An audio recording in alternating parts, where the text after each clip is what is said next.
Jadi manusia juga begitu. Jadi manusia atau tidak yang sejati tidak tergantung fisik,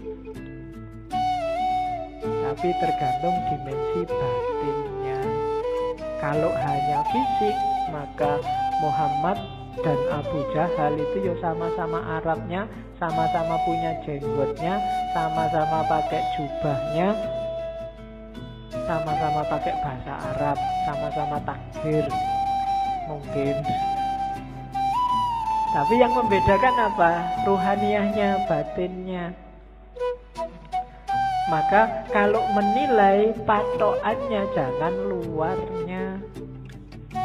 Kalau kamu menilai orang baik, wah ini pakai jenggot, pakai baju jubah, batuknya hitam, radikal mesti. Nah, itu namanya kamu hanya dari lahirnya. Oh, pakai kopiah, pakai sarung santri, bid'ah mesti kelakuannya. Nah, itu cuma dari lahirnya. Apa yo ngerti? Cuma dari lahir kan begitu. Kalau hanya kamu lihat lahirnya, mungkin yo bintang-bintang film itu yo harusnya sangat berkualitas, superhero atau main jadi wali, kan ada yang jadi kiai itu. Kalau cuma lahirnya loh ya. Oke, jadi tidak lampaui yang lahir, jangan ketipu oleh yang lahir ya. Banyak orang tertipu di situ. Jadi katanya Rumi, duhai saudara, engkau adalah apa yang kau rasakan dalam pikiranmu. Selain itu hanya tulang dan daging.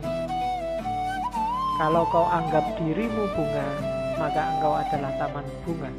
Kalau kau anggap dirimu semak berduri, maka engkau hanyalah bahan bakar perapian. Itu maksudnya Rumi. Ayo kita garap wilayah batin kita. Kamu nganggap dirimu hari ini apa? Sebagai manusia. Jangan berhenti di kulit dan daging. Jangan sibuk mikir, aku sudah ganteng apa belum ya? Hari ini kayak gimana kelakuanku yang fisik-fisik, enggak. Coba dilihat batinnya dulu, dibereskan. Kalau yang dalam sudah beres, keluarnya pasti bagus. Itu maunya Rumi. Kalau dalamnya masih belum beres, ya susah. Jadi lampaui dulu yang lain. Oke. Bahkan banyak amalan-amalan ibadah lahir di banyak hadis jadi tidak bernilai ketika batinnya tidak ikut. Kan banyak itu kan, kam min so'imin, berapa banyak orang puasa hanya dapat lapar dan haus, berapa banyak orang sholat hanya dapat capek fisiknya saja, dan seterusnya. Itu berarti apa? Kualitas lahirnya beres, tapi kualitas batinnya belum. Puasa tapi tidak ada menahan dirinya, kan itu yang di hadis itu maksudnya. Ya bener, nggak makan, nggak minum dari pagi sampai maghrib, tapi aspek menahan dirinya nggak ada. Misalnya sejak pagi sampai maghrib nonton TV terus, jalan-jalan di mall matanya masih ke kiri ke kanan, itu kan tidak ada aspek menahan dirinya, maka dapatnya cuma lapar dan haus. Sholat juga begitu. Sholatnya di sini tapi pikirannya di komputer, pikirannya di HP, ada suara tweet-tweet, ada SMS ini mesti ada. Jadi fisikmu ada di sini tapi pikiranmu di sana. Sholatmu tidak ada ruhnya. Bilang Allahu Akbar tapi otomatis kayak robot. Baca Fatihah tapi Fatihahnya tidak hadir dalam dirimu. Itu persis kayak HP-mu yang bisa ngaji, tidak ada ruhnya. Ya, mungkin dulu pernah tak ceritain ya, ada yang tanya pada saya, Pak, HP yang bisa ngaji itu kalau dibawa ke WC kira-kira boleh enggak, Pak? Kan itu Quran. Jawabannya susah. Ada kiai ulama Arab yang jawab boleh. Kenapa? Asal di WC enggak disetel ngajinya. Enggak kamu sambil di WC terus ngaji bismillah, enggak boleh. Tapi kalau ada aja dalam hati tidak apa-apa. Analoginya apa? Pikiranmu. Kamu hafal Fatihah enggak? Hafal. berarti di kepalamu ada Fatihahnya. Wong apa? Kalau kamu masuk WC, masuk hafalannya mau dibuang kan enggak? Berarti tulisannya ada, hafalannya aja masuk WC, asal enggak kamu bunyikan waktu di dalam WC. Nah, itu HP-nya saja itu kan enggak ada ruhnya. Jadi kalau kamu ngaji, kalau kamu sholat, ketika jiwamu enggak hadir, batinmu enggak hadir, ya cuma dapat wadahnya saja, enggak ada isinya. Bahkan mungkin lebih bagus HP-mu, tarpilnya jelas. Iya, kalau kamu ngaji dewe kan masih pelegak-peleguk. Nah, jadi rumus pertama katanya Rumi, yuk dilampaui yang lahirnya. Jangan berhenti hanya sudah bisa melakukan amal-amal lahir. Dibereskan dulu yang batin. Oke, rumus selanjutnya. Ini sebelum cinta ya, belum, biar nanti paham apa maunya Rumi. Ini sama kayak banyak sufi yang lain. Katanya Rumi, manusia ini jagat kecil. Bahasa filsafatnya mikrokosmos, alam zahir. Alam semesta ini alam kabir. Dalam diri mikrokosmos ada makrokosmos, ada dalam dirimu terkandung semua unsur-unsur alam semesta. Makanya Al-Quran menyuruh lihatlah sekelilingmu dan lihatlah dirimu sendiri. Karena dalam diri kita, apa yang ada di alam, dalam diri kita ada, dalam bentuk mini. Unsur-unsur alam apa saja itu sebenarnya ada. Mineral kah, air, api, udara, tanah, ada semua dalam diri kita. Jadi kita ini mikrokosmos. Maka pertama-tama pahamilah dirimu, kenali dirimu, lihatlah ke dalam. Nah, kalau sudah paham diri kita, kita akan paham alam semesta. Karena dalam diri kita ada seluruh alam semesta. Kalau kita sudah paham alam semesta, kita akan paham Allah. Karena alam semesta ini manifestasi dari sifat-sifat Allah semuanya, A sampai Z. Makanya ada hadis yang bilang man arofa nafsahu faqad arofa rabbahu. Barang siapa kenal dirinya, dia akan kenal Tuhannya. Rumusnya apa? Dalam diri kita ada alam semesta, makrokosmos. Makanya kita disebut mikrokosmos. Begitu kita paham makrokosmos dan mikrokosmos, kita akan paham tentang Tuhan. Kenapa? Karena alam semesta ini isinya adalah manifestasi dari semua sifat-sifat Tuhan. Tuhan yang penyayang, Tuhan yang pemaaf, Tuhan yang teliti, Tuhan yang maha adil, dan seterusnya. Itu kan ada di alam semesta ini. Keadilannya, sayangnya, dan seterusnya itu kan bisa kita lihat di jagat besar, termasuk jagat kecil diri kita sendiri. Betapa telitinya Allah. Misalnya matahari itu kalau lebih dekat 10 cm aja dari bumi tidak akan kuat, dia akan terbakar dan kalian tidak bisa hidup. Atau dia lebih jauh 10 cm saja, bumi juga tidak akan ada kehidupan, pasti akan beku. Kok matahari bisa pas begitu? Itu ketelitian Allah. Tidak mungkin nggak sengaja. Itu iseng aja Pak, nggak sengaja. Tidak, itu Allah yang teliti. Tubuhmu kan juga teliti. Sikunya pas gini, coba sikunya di sini mungkin kamu ya susah, ya kan? Kenapa yang tumbuh terus rambut ini kok nggak tumbuh terus? Kalau jenggot bisa panjang tapi ini nggak bisa panjang, dan seterusnya. Itu kan ketelitian Allah. Dalam alam zahir dan alam kabir, kamu bisa membaca semua tanda itu dan menemukan Allah dan memahami Allah. Maka man arofa nafsahu faqad arofa rabbahu. Di manusia sebagai mikrokosmos dan makrokosmos. Maka hakikatnya kita dan alam itu levelnya sama. Jangan mengeksploitasi alam, jangan merusak. Itu apa? Karena ini bagian dari kita. Termasuk dengan sesama. Kita dan masyarakat yang lain itu satu. Kita dan alam semesta itu satu. Hanya kita dalam bentuk mini. Oke. Saya lanjutkan. Malam ini materinya agak banyak. Ini kalimat yang saya suka dari Rumi. Jangan kau seperti iblis, hanya melihat air dan lumpur ketika memandang Adam. Lihatlah di balik lumpur beratus-ratus ribu taman yang indah. Kalimat ini menurut saya penting karena orang Indonesia hari ini cara berpikirnya landasannya adalah suudzon, nganggap orang lain jelek, khususnya yang berbeda dengan dirinya. Kalau sudah benci, tidak ada baiknya sedikit pun. Itu disindir oleh Rumi.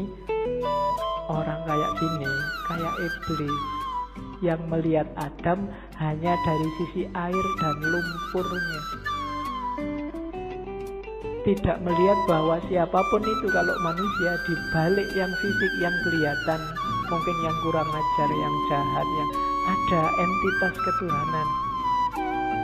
Ketika di Al-Quran Allah bilang wa nafakha fihi min ruhi, dan kutiupkan dalam diri manusia itu sebagian dari ruhku. Itu kan ya untuk semua manusia, tidak cuma untuk orang baik saja. Ya orang jahat ya ada ruhnya juga yang bagian dari Allah. Hanya saja di orang-orang yang jahat, yang jelek ini, ruhnya Allah ini terhijab banyak sekali dia, sehingga tidak kelihatan, sehingga gelap. Tapi dia tetap manusia, harus ditolong. Tidak kayak iblis, dilihat jeleknya saja pokoknya. Nah, yang melihat jeleknya saja itu hanya melihat air dan lumpurnya Adam. Padahal Adam itu punya ribuan, ratusan ribu taman yang indah. Manusia itu indah. Kehidupan manusia juga indah. Ya kita sendiri yang sok-sok merusak dengan nafsunya tentunya ya. Hari ini kita sering jadi iblis. Kita ya jangan nunjuk orang lain. Biasanya nek wis benci kan terus gak ono apike bulan. Sejahat apapun orang, pasti ada sisi-sisi tertentu dalam hidupnya yang masih baik. Perampok, pembunuh itu kalau pas dia makan ya, ketika dia makan ini baik, dia memelihara jasad titipan Allah dalam dirinya. Waktu dia pulang, misalnya punya anak kecil terus dulang anaknya, itu ya baik. Mungkin terus dia mandi, menjaga kebersihan, itu kan juga baik. Mungkin di antara hasil curiannya eman-eman ini, sodako sebentar tetanggaku ada yang tak iki yo apik meskipun barang colongan itu tadi. Malingnya jelek iya, ngerampoknya jelek, tapi banyak sisi yang baik dalam kehidupannya. Tapi kalau begitu kita benci, yang baik-baik ini nggak kita lihat. Sebaliknya kadang-kadang juga begitu kita suka, yang jelek-jelek nggak kita lihat. Nah, maka yang penting yang pertama jangan kayak iblis ya, suka benci orang lain. Kalau ada orang tersesat, diingatkan. Kalau dia ngeyel, ya sudah, kan gitu rumusnya. Ada orang mau ke Jakarta kok jalannya ke timur, ya jangan dimarahi, jangan dipisu-pisui, dipukuli, kurang ajar kamu ke Jakarta kok ke timur, kan enggak. Ya mas, Jakarta itu ke barat, sampai kok jalan ke timur. Ya suka-suka saya dong. Ya sudah, kan gitu aja. Hari ini kan kamu gitu, ada orang kamu anggap sesat, terus kamu marah-marahi, kamu pukuli, nggak ditunjukkan yang benar gimana. Tunjukkan ya, tugas kita kan cuma tabligh, sampaikan aja. Kalau nggak diterima ya sudah. Perkara nanti kamu kesasar mau ke Surabaya kok terus nyampe Banyuwangi, mau ke Jakarta nyampenya Banyuwangi, ya dinikmati saja, urusannya dia. Nah, yang penting kita jangan jadi iblis. Kalau ada orang beda, orang kita anggap sesat, terus kita lihat jeleknya saja. Terus, ini penting juga, akal. Rumi termasuk orang yang memposisikan akal tidak sebagai puncak. Akal itu penting, tapi akal hanya transit. Akal harus dilampaui. Tidak boleh orang berhenti hanya di akal. Di Masnawi itu ada cerita yang mungkin sering dikutip orang, cerita ahli bahasa dan tukang perahu. Jadi ada ahli bahasa naik perahu sama tukang perahunya. Sambil naik perahu terus ngobrol. Mas, tukang perahu, sampai ngerti nggak kalimat majemuk itu apa? Nggak ngerti, Pak. Sampean sudah tua, kalimat majemuk aja nggak ngerti. Rugi sampean hidup itu. Sampean ngerti nggak kalimat sastra itu kayak gimana? Nggak tahu, Pak. Apalagi sampean sudah umur tua gini sastra aja nggak ngerti. Buat apa umur sampean dia bisa? Sampean ngerti nggak? Pokoknya diajak ngobrol gitu, dimarahi terus, dilecehkan terus. Tiba-tiba terus ada badai. Kapalnya mau tenggelam, katanya yang punya perahu, waduh Pak, sampean bisa nggak berenang? Nggak bisa. Wah, sampean sampai tua berenang aja nggak bisa, ya wassalam, sampean mati, bye-bye, tak tinggal ya, itu sudah selesai. Nah, itu cerita ini terkenal, nanti variasinya macam-macam. Tapi ini Rumi mau nyindir bahwa ya bolehlah ada orang pinter, tapi sepinter-pinternya orang itu kan sesuai bidangnya. Yang pinter filsafat mungkin tidak ngerti sama sekali tentang fikih. Yang pinter fikih mungkin tidak ngerti tentang kalam. Yang teknik mungkin tidak ngerti tentang kedokteran. Sak jago-jagonya Habibie, kamu tanya Pak Habibie ngerti nggak teorinya Ghazali tentang? Tidak ngerti dia. Dia ilmunya penerbangan. Jadi enggak. Maka orang pinter yang sombong itu janjinya orang bodoh. Sepinter apa sih dia? Ilmunya seluas apa sih? Tidak ada. Orang itu selalu pinternya fakultatif, sesuai fakultasnya masing-masing. Tidak ada ilmu universal. Makanya tidak ada kuliah di universitas, yang ada di fakultas. Universitas cuma mengkoordinir. Kalau digabung dari banyak fakultas, jadilah universitas. Kan logikanya begitu. Jadi cerita ini sebenarnya Rumi menyindir, sejago-jagonya akalmu hanya bisa menangkap sesuai pengalamanmu masing-masing. Tidak akan lebih dari itu. Tapi saya ngerti dunia luar angkasa loh Pak. Paling kamu pernah baca buku tentang luar angkasa, kan itu aja. Filsafat saya juga ngerti, matematika juga ngerti. Yang kebetulan kamu ngalami membaca atau ngalami belajar. Yang tidak ya tidak. Sokrates mungkin orang paling pinter, tapi sama istrinya urusan nyambel apa urusan bikin sayur itu tetap menang istrinya. Ya kan? Sepinter apapun Immanuel Kant, kalau bannya bocor, kan ada cerita satu ketika Immanuel Kant bannya bocor, sadelnya patah. Begitu nyampe di tukang sadel, Immanuel Kant ingin uji yang tukang sadel, tolong saya dibikinin sadel yang pakai rumus trigonometri plus 2 kali. Dari tukang sadel tidak bisa saya. Kalau sadel biasa bisa, kalau pakai rumus macam-macam tidak bisa. Ya memang beda ilmunya. Jadi yang pertama catatannya akal itu tidak segalanya. Kalau kita hanya bersandar pada akal, maka kita bersandar pada batas pengalaman kita sendiri. Karena sejauh apapun ilmu kita, ya sebatas yang pernah kita alami. Ilmunya mahasiswa filsafat pasti beda dengan mahasiswa pendidikan, pasti beda dengan mahasiswa teknik. Itu batasnya akal. Jadi saya bilang tadi, akal hanya transit.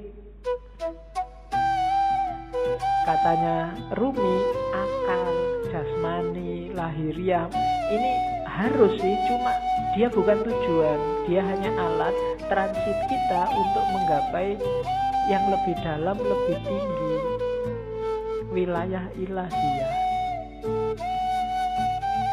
Jadi jangan dihentikan akal untuk akal. Atau kalau fisik misalnya harta untuk harta, Tidak bisa berhenti di situ, karena hidup kita ini rumusnya adalah inna lillahi wa inna ilaihi roji'un. Dari Allah dan sekarang sedang berjalan menuju Allah lagi.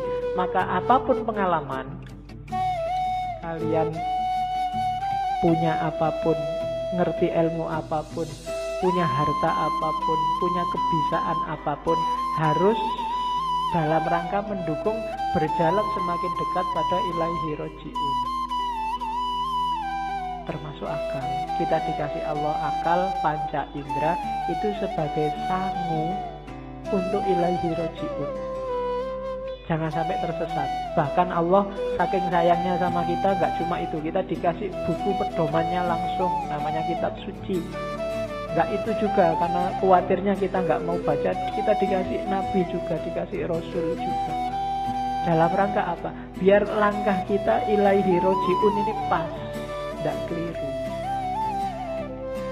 Maka katanya Rumi, akal kita, panca indera kita, apapun yang kita bisa, yang kita miliki, ini harus jadi jalan, harus kita lampaui menuju ilaihi roji'un tadi, dalam rangka bertemu dan berjumpa sama Allah. Kalau enggak, berarti satu di antara dua. Kalau bukan kesia-siaan yang nanti kita sesali, mungkin juga ketersesatan. Sia-sia itu tidak ada gunanya, kita tuas capek. Tersesat itu kita nyeleweng, jalurnya tidak ilaihi roji'un. Kalau Al-Quran bilang yang bisa ilaihi roji'un itu nafus mutmainnah. Ya ayyatuhan nafsul mutmainnah, jiwa yang tenang. Maka tugas kita di dunia ini bikin nafas kita mutmainnah, biar nanti bisa ilaihi roji'un, bisa kembali dengan mulus, dengan lancar pada Allah. Nah itu akal. Jadi termasuk ngaji ini ya, ngaji ini tidak boleh bikin semakin jauh dari Allah, harus bikin paling tidak selangkah kecil lebih dekat sama Allah. Kalau enggak, mending kamu tidak usah ngaji. Kalau ada ya Pak, saya itu ngaji filsafat terus jadi nggak yakin Allah itu ada apa enggak. Terus kamu tidak usah ngaji lah kalau gitu. Kok waktu ditanyain Allah besok kamu nunjuk aku. Itu yang ngajari Pak, nanti gitu aku susah aku. Enggak, pokoknya apapun harus bikin kamu selangkah lebih dekat. Kuliah juga begitu. Kamu kuliah juga, target sementaranya sih untuk penyemangat itu kan ya IP lah, pekerjaan lah, tapi harusnya kuliahmu bikin kamu semakin dekat sama Allah. Makan juga begitu, tidur juga begitu, pacaran juga. Ya, jadi kalau punya pacar, bilang ke pacarmu, kita komitmen ya, kita pacarannya semakin mendekat ke Allah. Ya diatur sendiri rumusnya, kamu yang ngerti. Ya, kalau mau pegangan tangan, bismillahirrahmanirrahim. Ya, kalau sudah, alhamdulillah. Oke. Itu maunya Rumi. Jadi apapun fasilitas yang diberikan Allah pada kita sekarang, manfaatkan itu untuk ilaihi roji'un. Hakikat kita ada di situ. Dan semua yang bikin kita semakin jauh dari ilaihi roji'un, hindarilah. Termasuk mungkin yang casingnya, casing itu kan tampakan luarnya, kelihatannya ini sangat agama deh, kelihatannya ini sangat islami deh, tapi kok rasanya bikin kamu semakin gak dekat sama Allah, mending dijauhi. Oke, itu Rumi. Saya ingin ngomong sedikit tentang ini, tarian berputar Darwis, Whirling Darwis. Di tarian ini ada beberapa kunci ajarannya Rumi. Ya kalian lihat, kemarin di masjid juga ada. Itu ada rumusnya. Mungkin kalian lihat dengan semakin muter semakin cepat, semakin lama semakin cepat. Ada yang tanya kok enggak pusing ya? Enggak. Ada rumusnya. Kalau pengen enggak pusing, yang pertama, waktu muter, kepalanya jangan ikut muter. jangan ikut kegiatan, jangan ikut nganggur. Yang kedua, jangan merem. Kalau merem ada kecenderungan lebih bisik. Yang ketiga, jangan lirak-lirik. Pandangan matanya harus lurus. Jadi yang gerak cuma badannya. Posisi tangan itu penting. Tangan kanan menunjuk ke atas, tangan kiri ke bawah. Ini menjemput, menunggu hidayah dari Allah. Kalau sudah dapat, disebarkan ke bawah. Jangan dilek dewe, bahasa Jawa. Aja dipek dewe. Kalau dapat ilmu banyak, kalau dapat yang penting-penting, ya disebarkan. Jangan pelit, jangan nunggu diundang dan dibayar baru mau ngajar.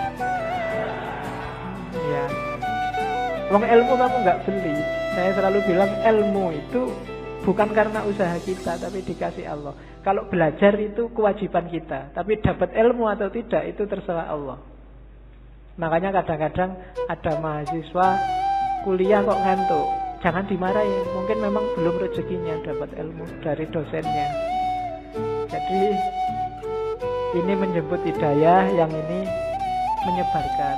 Terus mutarnya berlawanan dengan jarum jam, yaitu ada filosofinya.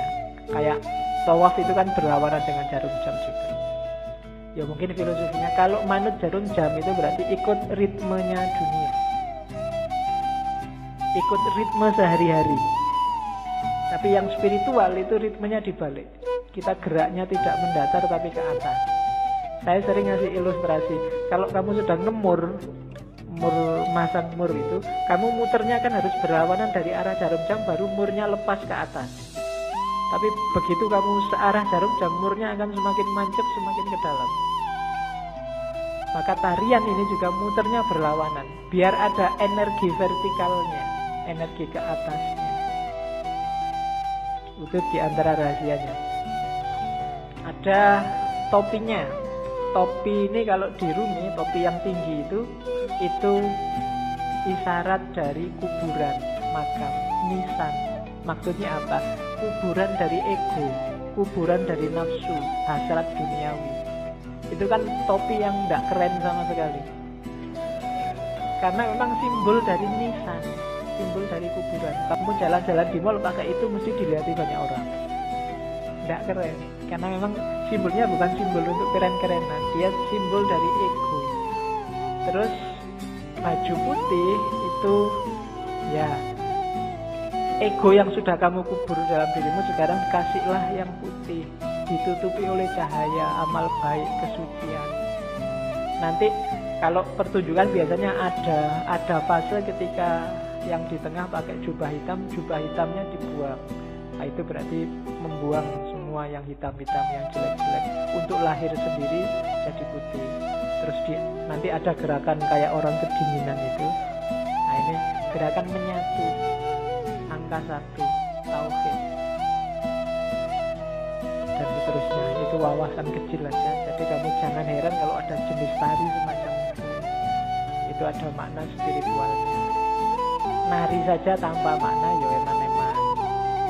Yang lihat tari juga harusnya bisa ngambil makna. Kalau dalam sufi jenis semacam ini namanya sama. Sama itu seni mendengarkan. Dengan mendengarkan terus kamu tergerak mengalami kedekatan sama Tuhan. Kan kadang-kadang ada orang yang kalau wiritan sendiri dia susah dekat sama Allah, susah tergetar hatinya. Tapi begitu mendengarkan orang ngaji, mendengarkan lagu-lagu spiritual itu batinmu tergetar. Dengerin lagu religius itu kamu kadang-kadang kan bisa nangis, apalagi pas duit entek. Sedih ya aku, kapan ini kan gitu. Itu. Tapi kalau wiritan sendiri enggak, karena ada yang gitu. Maka teknik mendekat ke Allah itu sufi macam-macam. Kalau di torekotnya Rumi ini pakai tarian sama. Karena ada musiknya nantinya. Dan musik itu yang bikin ekstasi lebih cepat. Oke, itu Whirling Darwish namanya. Teori tentang Darwish yang berputar. Saya sudah mau masuk ke cinta, cuma puisi ini menarik saya untuk bekal teman-teman. Bagus untuk tidak kemerungsung. Banyak orang hari ini ketika kamu belajar ajarannya sufi, terus waduh berarti harus jadi sufi ini. Terus kamu besok wiritan terus, puasa terus 2 hari, tapi habis itu hari ketiga anu lagi, kumat lagi, terus anu lagi. Enggak. Katanya Rumi enggak begitu caranya, pelan-pelan, step by step. Jika engkau belum punya ilmu, hanya prasangka, ya milikilah prasangka yang baik tentang Tuhan. Begitulah caranya, katanya Rumi. Jika engkau hanya mampu merangkak, maka merangkaklah kepadanya. Gak usah nunggu pinter tasawuf, pinter ilmu kalam, pinter fikih baru mendekati Allah. Bisanya apa? Ya dengan itu kamu mendekat ke Allah. Jika engkau belum mampu berdoa dengan khusyuk, tetaplah persembahkan doamu yang kering, munafik, tanpa keyakinan itu. Karena Tuhan dengan rahmatnya akan tetap menerima mata uang palsu. Tidak apa-apa. Kan banyak kan sekarang doa itu tidak ada rasanya karena kamu sudah hafal. Saking hafalnya kan doa Bismillahirrahmanirrahim. Doa itu kan minta. Minta apa tidak jelas. Itu mungkin malaikat ya bingung, kamu itu minta apa? Jaluk kok sambil ngeremong, sambil kadang yang jarinya sambil berdoa sambil mungkin jaluk tenang itu ya. Tapi tidak apa-apa katanya Rumi. Persembahkan saja doamu. Gusti Allah itu maha rahmat. Dengan rahmatnya dia tetap menerima mata uang palsu. Ya. Dulu ada yang tanya ke saya, kenapa doanya orang Islam itu tidak terlalu manjur, lebih manjur doanya orang Cina. Karena orang Islam itu pasif kalau doa, nunggu ya Allah, kasih dong ya Allah. Kalau orang Cina maksa, ya Allah, oh turunkan. Jadi akhirnya jatuh semua dari atas. Kamu kan nunggu buahnya jatuh. Kalau orang Cina, wah ya, jatuh dari atas. Jadi tidak apa-apa wis. Berdoa sebisamu. Ya agak palsu-palsu dikit, munafik-munafik dikit. Itu kan kering, munafik, tanpa keyakinan. Keyakinan itu penting loh dalam berdoa. Karena Allah menjawab doamu itu sejauh keyakinanmu. Saya sering bilang kan, kalau kamu berdoa, ya Allah semoga semester ini saya lulus kumlot, tapi kamu bisa ndak ya wong IPK ya ndak, kamu sendiri ragu-ragu ya ora dibales, kamu sendiri nggak yakin. Keyakinan itu penting. Pak, saya keyakinannya separuh, apa ndak usah berdoa saja? Ya berdoa saja, jangan khawatir. Allah tahu yang kamu mau. Berdoa. Allah tetap mengakui meskipun uangmu palsu, sama Allah diterima aja ndak apa-apa. Karena Allah sangat sayang sama kita. Jika engkau masih mempunyai 100 keraguan mengenai Tuhan, maka kurangilah menjadi 99 saja. Begitulah caranya, wahai pejalan. Jadi kalau kita masih tidak terlalu mantep keimanan kita selama ini, masih melanggar, masih dosane oke, ya tidak apa-apa, dikurangi dikit-dikit. Ya 100% tidak mungkin lah ya. Dikurangi 1%, biar jiwamu terlatih. Kalau langsung dibuang semua, insya Allah gagal. Ya, saya langsung ingin ikhlas lillahi ta'ala, tidak ngejar surga, Pak. Saya tidak iso. Harus pelan-pelan. Terus, biarpun telah 100 kali engkau ingkar janji, ayolah datanglah lagi. Nggak usah malu-malu. Pak, dosa saya banyak, Pak. Saya harus datang lagi, enggak, Pak? Datang lagi. Allah tidak akan nolak. Tidak ada kata terlambat. Jadi tempuhlah jalan itu. Pak, itu dhuwur banget ya Pak teorinya, Pak. Tinggi sekali apa ya? Saya bisa, Pak. Bisa. Pelan-pelan. Sedikit-sedikit. Biar ilaihi roji'unnya sempurna. Eman-eman kalau nanti kamu tidak, nafasnya tidak mutmainnah, dilatih pelan-pelan. Pak, saya itu susah ikhlas, Pak. Kalau sedekah mesti pamrih, Pak. Ya sementara pamrih dulu tidak apa-apa, tapi tetap sedekah. Nanti lama-lama latihan. Oke, jadi tempuhlah jalan itu. Jangan ragu-ragu. Jangan nunggu. Biasanya kelemahan yang muda-muda kayak teman-teman nunggu nanti besok kalau tua. Ya, kalau yang zaman muda ndak, yang tua kelihatannya lebih berat. Memulai dari tua itu susah. Karena orang yang sudah tua itu biasanya sudah keras cara berpikirnya. Kalau bahasa psikologinya sudah jadi, dia sudah mature, sudah mateng. Barang mateng itu satu-satunya yang bisa dilakukan adalah mempertahankan kematangan atau bosok. Apa bosok Indonesia bosok itu? Iya, busuk. Jadi kalau bisa terus-terusan bertahan di mateng. Kalau enggak ya lama-lama busuk itu apa? Pikirannya enggak laku. Kalau bahasa filsafatnya out of date, ketinggalan zaman. Dirubah susah. Makanya kadang-kadang orang itu sudah tua, umur 30 kok enggak kawin-kawin, itu biasanya malah susah, malah lama. Terlanjur matang. Iya. Iya. Peribahasanya kan begitu. Jodoh di tangan Tuhan, tapi umur 30 tahun ke atas Tuhan lepas tangan. Suruh nyari sendiri. Sudah capek Tuhan, nunggu sampai umur 30 kok nggak kawin-kawin. Oke. Terus. Yuk, kita mulai cinta. Panjang ya pengantarnya sebelum cinta. Yang pertama tentang cinta sekarang. Katanya Rumi, cinta itu sifatnya universal. Karakter yang dimiliki semua orang. Agama apapun.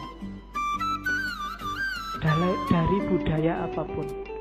Tidak ada agama, tidak ada budaya, tidak ada peradaban yang tidak menganggap cinta itu luhur dan baik. Semua menganggap cinta itu luhur dan baik. Jadi itu rumus pertama. Kamu mencintai, itu tidak ada orang anggap kamu jelek apapun, kecuali yang duniawi. Jadi cinta ini perasaan yang universal. Yang kedua, cinta itu obat. Obat dari kesombongan, obat dari kelemahan, obat dari duka cita. Mengingatkan yang minggu-minggu lalu ya. Jadi cinta itu kan ketika orang berhubungan dengan sesuatu, tapi dia tidak memiliki pamrih apapun selain untuk yang dicintai. Ibu ke anak, orang tua ke anak, mungkin kamu dengan sahabatmu, ketika nggak nuntut apa-apa, kepingin yang kamu cintai ini bahagia, baik, unggul, dan bila perlu kamu berkorban demi kebahagiaannya, demi kebaikannya. Nggak usah ada balasan apa-apa. Kan itu kemarin definisinya cinta. Nah, cinta yang kayak gini, ini melatih jiwa. Yang pertama apa? Jiwa jadi nggak sombong. Jiwa pecinta itu jiwa yang rendah hati. Kenapa? Dia tidak mikir dirinya. Kok kamu merasa pecinta tapi masih sombong? Belum. Perlu latihan lagi. Dan pecinta pasti kuat. Ya kan? Jiwa yang kuat itu kan jiwa yang dia selalu ingin memberi, tidak minta-minta, tidak ingin dibalas. Kalau kamu memberi sesuatu dan masih ingin balasan, berarti belum cinta. Makanya minggu lalu Robiah Adawiyah bahkan bilang, enggak, ya Allah, kalau aku ibadah ini hanya minta surga, jauhkan aku dari surga. Kalau aku ibadah ini takut dengan neraka, masukkan aja aku ke neraka. Aku tidak butuh surga, tidak butuh neraka. Aku hanya butuh dirimu, butuh ridhomu. Tadi kan rumusnya bukan ilal jannah atau minan nar, tapi ilaihi roji'un, pada Allah. Sering saya ilustrasikan surga dan neraka itu kayak semacam iming-iming biar kamu jalan menuju Allah. Kayak orang tuamu ngasih, belajar loh, nanti kalau belajar rajin tak beliin sepatu. Membeli sepatu ini surganya bagi kamu. Padahal maunya orang tuamu bukan sepatunya. Begitu kamu belajar, kamu akan pinter dan kamu akan ngerti manfaatnya pinter. sholatlah, ibadahlah, zikirlah, biar kamu masuk surga. Kamu kan semangat begitu dipameri surga. Padahal begitu kamu tempuh jalan itu, sebenarnya kamu sedang menuju Allah. Itu memang diiming-imingi begitu, karena manusia itu butuh reward konkret biasanya. Kalau rewardnya abstrak, orang geraknya susah. Tenang aja, besok di surga 72 bidadari gratis. Di sana bisa makan sak kapok. Ini kayak diiming-iming, kamu kan terus jadi semangat. Sebenarnya kalau kamu jalan di situ, ya kamu akan ketemu Allah. Surganya dapat surga yang punya Allah kok. Masuk ketika kamu sampai ke Allah, jiwamu tumanina sama Allah dicemplungin neraka kan enggak? Ya pasti surga. Dan nikmatnya bareng Allah itu jauh melebihi surga. Nanti banyak teks yang bilang itu. Cuma kamu enggak bisa bayangkan. Pasti Pak enaknya. Bayanganmu kan sama Allah terus duduk jejer sama Allah. Enggak enak Pak, enak di surga Pak. Banyak bidadarinya. Iya. Pikiranmu masih material. Belum nyampe enaknya Yang punya pacar bisa menganalogikan. Ketika kamu duduk jejer sama pacarmu, itu kan seneng kamu. Duduknya setengah jam itu rasanya baru 1 menit. Pinginnya berlama-lama bareng terus, itu karena sudah cinta. Sama Allah kalau kamu jatuh cinta juga begitu. Kayak Nabi Musa itu loh, waktu Nabi Musa naik ke Bukit Tursina kan Allah ngajak ngobrol. Musa, yang di tanganmu itu apa? Sebenarnya kan jawabannya simpel. Musa tinggal ngomong, ini tongkat ya Allah, kan beres. Wong itu memang tongkat. Tapi karena Musa ini sewenengnya disapa oleh Allah, jawabannya panjang. Ini tongkat ya Allah. Tongkat ini kalau saya pukulkan dia bisa jadi ular. Kalau saya angkat, jawabannya panjang itu. Ya kalau Allah mau bilang, emangnya aku enggak ngerti. Loh, tapi Gusti Allah ngerti dan ya dibiarin aja, ya enggak dimarahin. Kenapa? Karena sudah saling jatuh cinta. Bareng sama Allah itu enak. Kok kamu masih membayangkan, belum terbayang Pak enaknya bareng sama Allah itu, memang berarti kamu belum jatuh cinta sama Allah. Ya latihan jatuh cinta. Orang Jawa punya rumus, tresno jalaran soko kulino. Ayo dikulinakan sama Allah, apa dikulinakan itu? Dibiasakan akrab sama Allah, nanti kamu akan jatuh cinta. Entah kapan nanti kita akan ngambil sesi cinta lagi.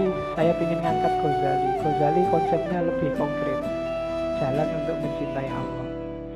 Tapi kapan-kapan jangan cinta terus, nanti kamu mabuk. Oke, terus. Nah, cintalah yang bikin alam semesta ini bergerak. Nanti Rumi punya teori evolusi yang khusus, tapi saya tidak akan sampaikan sekarang. Kapan-kapan Rumi nanti akan banyak sesinya. Jadi gara-gara ada cinta ini loh, alam ini bersatu dan berpisah. Orang tua sama anak habis bersatu berpisah. Berpisah ini juga tanda cinta. Kalau orang tua tidak mau nyapih anaknya, padahal berat nyapih anak ini, tidak tega nyapih anak, tapi harus disapih. Kenapa? Karena cinta. Jadi pertemuan dan perpisahan itu banyak ya karena cinta. Kamu melepas masa mudamu menuju masa dewasa. Janjane pengen mbok saya muda terus, nggak bisa. Hidup itu ada pertemuan, ada perpisahan, dan biar jalannya on the track, dasarnya harus cinta.